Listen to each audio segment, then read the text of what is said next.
Bueno, muy buenos días, sean todos bienvenidos a un capítulo más de nuestro podcast Descodificando la Mente Humana. Bueno chicos, me complace anunciarles que para el día de hoy les tengo unas invitadas, unas expertas que nos van a hablar sobre el tema que nos corresponde el día de hoy, que es el tema de la sexología. Entonces, bueno, vamos a contar con todas sus opiniones, con todas sus experiencias, con todos sus conocimientos acerca de cómo ha sido la evolución de la sexología a lo largo del tiempo. Bueno, digamos que yo no es que sea experta en el tema, ¿cierto? Pero quisiera empezar compartiendo algunos conocimientos con ustedes. Bueno, en el siglo XIX, gracias al enfoque psicológico y psiquiátrico, se buscaba categorizar el deseo y entender cómo la mente influía en el comportamiento desviado, por decirlo así. Entonces, a mediados de este siglo, la psicología estaba fuertemente ligada a la fisiología y se creía que cualquier comportamiento sexual fuera de la procreación era un signo de degeneración mental o física.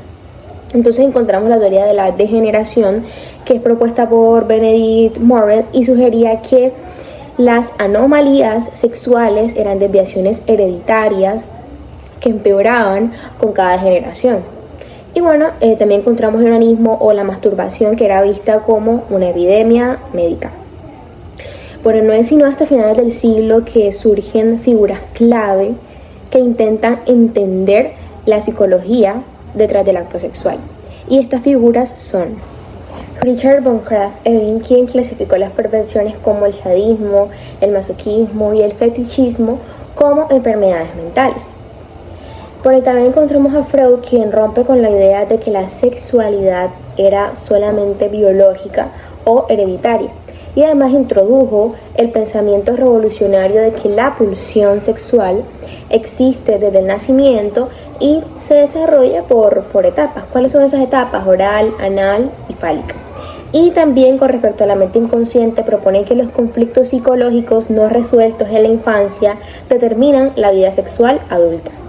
Entonces, pues en este tiempo la sexualidad ya no era solo un instinto para reproducirse, sino también una pulsión o líbido que busca placer y que busca también estructurar la personalidad.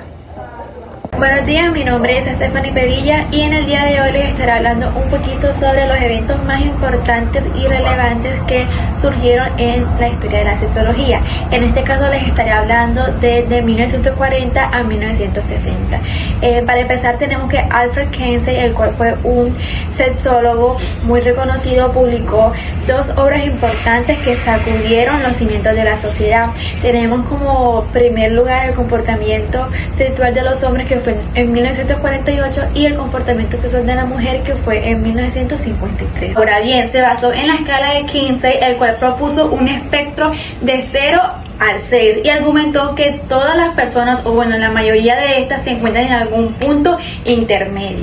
Otro punto fundamental fueron los datos del derrumbe de Towers. Aquí revelaron que las prácticas consideradas como desviaciones o trastornos mentales, como la masturbación, la infidelidad o la homosexualidad, eran estadísticamente considerados comportamientos muy comunes. Bueno, y llega el año 1966. Aquí William Master y Virginia Johnson publicaron la respuesta sexual humana. Su enfoque fue puramente clínico y fisiológico, sin embargo con un impacto psicológico masivo.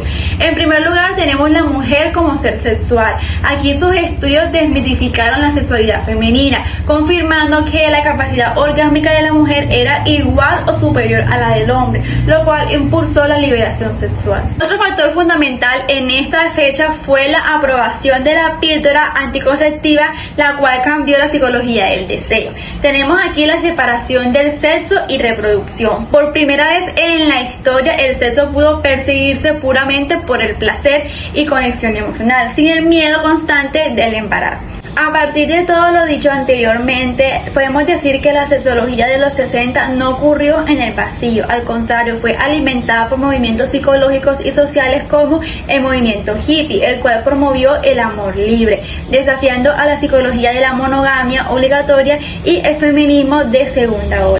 Terapia sexual profesional. La sexología se convirtió en profesión, con técnicas como el placer sensual para reducir la ansiedad de rendimiento, y el feminismo validó el autoerotismo femenino como herramienta de empoderamiento. En la década de 1980, la llegada del VIH o SIDA en 1981 cambió radicalmente el enfoque, pasando del placer a la prevención y salud pública. Estigma renovado. La comunidad LGBT sufrió nuevas discriminaciones, generando estudios sobre ansiedad, duelo y resiliencia en minorías sexuales. Ahí entró la prevención basada en ciencia. Psicólogos como Albert Bandura aplicaron teorías del aprendizaje social para promover el sexo seguro. Finales de los 90 hasta el 2000. Avances biomédicos. La aprobación de Viagra en 1998 llevó a ver la disfunción sexual como un problema mecánico. Doble filo. Si bien ayudó a muchos, a veces ignoró muchas causas emocionales o relacionales. Está también la controversia en diagnósticos. Se refinaron categorías como el trastorno del deseo hipoactivo en mujeres, con debates sobre la medicalización en cuestiones sociales y de pareja. Diagnósticos y reconocimiento. En 2018, la OMS dejó de considerar la transexualidad como trastorno mental, pasando a ser una cuestión de congruencia de género. También se reconoció la asexualidad como orientación legítima, no como patología. El enfoque afirmativo ahora valida las identidades en lugar de intentar cambiarlas. Nuevas visiones sobre el deseo. Rosemary Basson propuso que el deseo no siempre es espontáneo. Muchas personas lo experimentan desde la estimulación y el sexo se entiende como un círculo donde la satisfacción física y la intimidad emocional se alimentan mutuamente. Actualidad inclusiva. Se celebra la diversidad como valor de salud mental y se reconocen identidades no binarias y la fluidez de género y orientación. La asexualidad y la aromantización están consolidadas y el consentimiento, hasta el concepto de entusiasmo compartido, es el eje central de las prácticas sexuales. Bueno chicos, esto ha sido todo por el día de hoy. En verdad esperamos que todos estos conocimientos aprendidos en el día de hoy les haya servido de mucha ayuda para su proceso, para su preparación como expertos en psicología. Bueno, recuerden que para el día de mañana el capítulo va a tratar sobre las emociones, así que estén pendientes porque habrá muchísimas más sorpresas. Por favor, no olviden suscribirse y darle like. Nos vemos mañana.